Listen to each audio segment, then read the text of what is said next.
Hey, what's up, guys? Welcome back. Kellen here with Droid Life. And yeah, we do have an Apple Watch in front of us right here. This is the Apple Watch edition. Can you even call it that Apple Watch version, variant? There's Apple Watch Sport and Apple Watch Edition. It's very confusing. Yes, we have one though. And you're probably wondering why. And so, like we did with the iPhone 6, we'll explain that. So, because we're an Android site, we sometimes pick up Apple's products because they're the direct competition to Android, right? You guys understand that. So we reviewed the iPhone 6. We didn't bombard you with coverage of it, but we had one, reviewed it. We actually still have one because we need it, obviously, for this.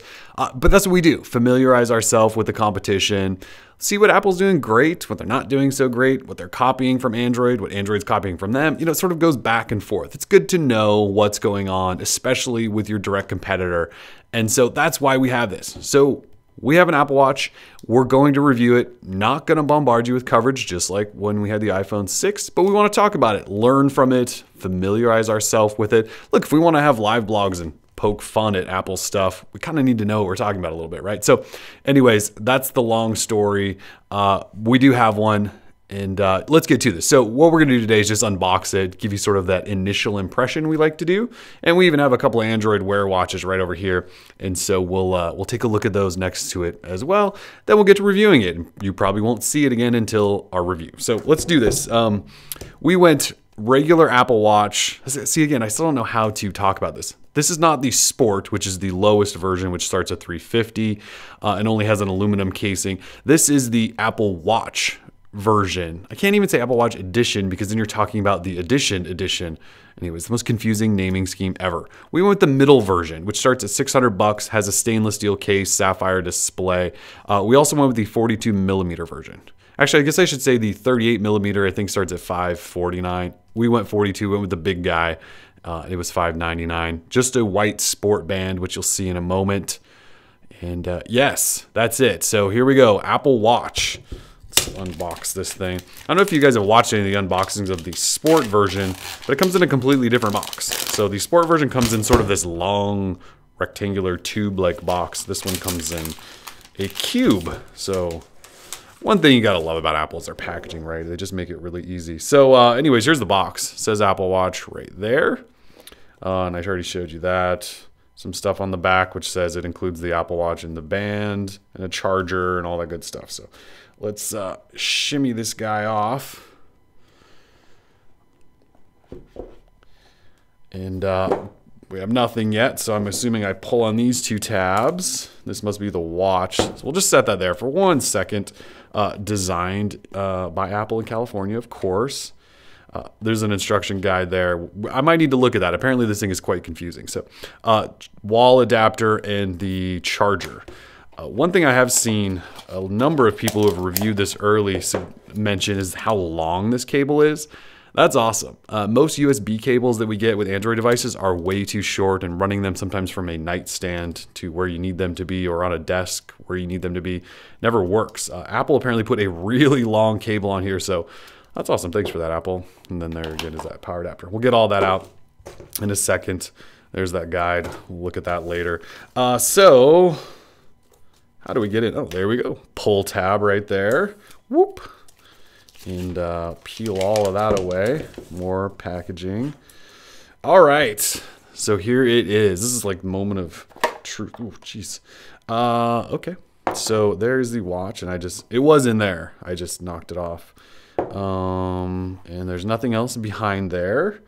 So I actually thought the Sport version came with an adjustment to the band. I'm not seeing one here, but it's not that big of a deal. So there it is. Push things out of the way. Let me slide it off of this. Nice soft felt though. The packaging here is pretty premium. Let's peel away plastic protectors. And this gives you the instructions here on how to attach this thing to your wrist. All right, so here it is, the Apple Watch regular version. I still don't really know how to refer to it. All right, so this is the 42 millimeter. Let me pull it off here. Snap. Let's just kind of set it on wrist for a second.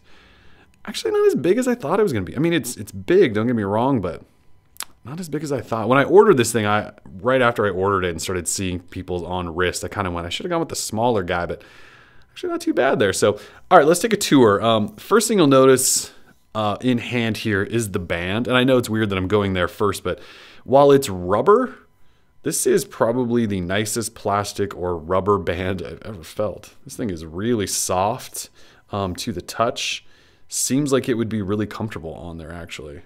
So, yeah, see, so the band right here says ML, which means medium large. I think there's a small version. It's probably in the box somewhere. I'll figure that out. So anyways, that's really, really nice. And of course, I believe you can just press this little button here, I believe, and slide these out. Yep, and slide those out. So should I decide to pick up another band other than this white one, and I actually do have one on the way, that's how easy it is to switch, unlike Android Wear devices where you need a set of tools in order to do that. So that's very nice. All right, so the actual watch body itself, there's definitely some weight here. Feels substantial. It feels premium, I guess you will. Again, this is the stainless steel version, not the aluminum version. So stainless steel with the sapphire glass, so it has the harder glass on there. A little bit nicer body. So obviously a heart rate monitor here on the back, and also a ceramic back there surrounding that. So yeah. Oh, digital crown. We can't forget the digital crown. There's that. Just spinning that feels nice. This is a home button here. Apparently there's all sorts of clicky buttons and stuff. Let me just press one down for a second, see what happens. Nope, that's not doing anything. Let's try this one. Oh, there we go. Apple logo showed up. If you can see that, you can kind of see that there. So that's booting up. You're supposed to get about 18 hours of battery life with this guy, which is not great. I mean, Android Wear devices get over a day, most of them nowadays. So 18 hours, not exactly awesome. There's cool things, supposed cool things like Force Touch, where you press harder, and it's kind of like Android's long press, I would imagine. You do have a digital crown, so you can spin this bad boy to zoom in on things. This is also, I believe, a home button. There's obviously a lot of software stuff we need to talk about and look at, and I'm not going to start critiquing or analyzing any of that until I've actually used it for a while. Microphone, Siri, all included. You can talk to it, get things done. Obviously, it needs to be paired with an Apple phone at all times, or it just really doesn't work all that well. There's some stuff you can do, but for the most part, you need to be attached to your phone, or at least Wi-Fi with your phone. No GPS. You can't go running with this and leave your phone behind to have it really track anything. It's not waterproof, though it is splash resistant. Wi-Fi I did mention. That's pretty much it. I'm excited to get this thing on wrist, set it all up, and see what happens. So yeah, I have to start pairing it in order to actually use it. So we're gonna have to stop the unboxing part of it, first impression part of it there. Overall, though, it feels premium. Apple does a nice job designing their devices. I'm not a huge fan of square watches, just in general. But overall, it feels nice in hand, and there's definitely a sort of premium sort of experience going on here.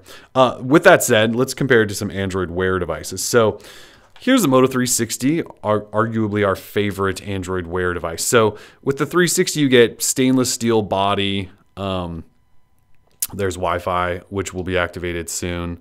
It has a heart rate monitor. You do have Qi wireless charging here. This thing is mostly water resistant at IP67, so more water resistant than the Apple Watch as far as I know. You can swap bands, obviously not as easy as you can on the Apple Watch here. Biggest draw here for me though is it has a round body. So it looks like a normal watch, not a calculator watch. It's not square. So personally, I would rather have a round watch, and I hope Apple someday comes out with a round version. But build quality, I would say the Apple Watch feels a little heavier, a little more premium than the 360. The 360 is stainless steel and looks great. The back is sort of I don't want to call it cheap. It's kind of a cheapy plastic. Still very nice looking, but the Apple Watch clearly just a little more polished there. So anyways, there it is next to the 360. Here's the LG G Watch R, also a round device, stainless steel body, leather band, heart rate monitor. You can see how much bigger it is than the Apple Watch. Round though, which again is nice, but a big boy. And then here is the Watch Urbane, LG's new premium watch, which is I guess you compare to the Apple Watch because it costs $350, which the base model Apple Watch Sport Edition costs. So again, though huge, does have a round face. LG wants this to be ultra premium. It is stainless steel with sort of a gold coating or silver coating, depending on what you get. 22 millimeter watch straps. You still need tools to swap them out. It does have a heart rate sensor. No wireless charging. Does use a dock just like the Apple Watch does. Just a completely different type of watch, really. So this is the leather band that comes with the Watcher Band. I'm not a fan of it. It's cheap feeling and actually made my wrist itch after a while. This rubber band, this is rubber I'm talking about. It feels really nice. Excited. So anyways, that's just a quick comparison to those. Let's see if I can thread this thing through. So I believe you snap this like this, and then you slide this through the excess.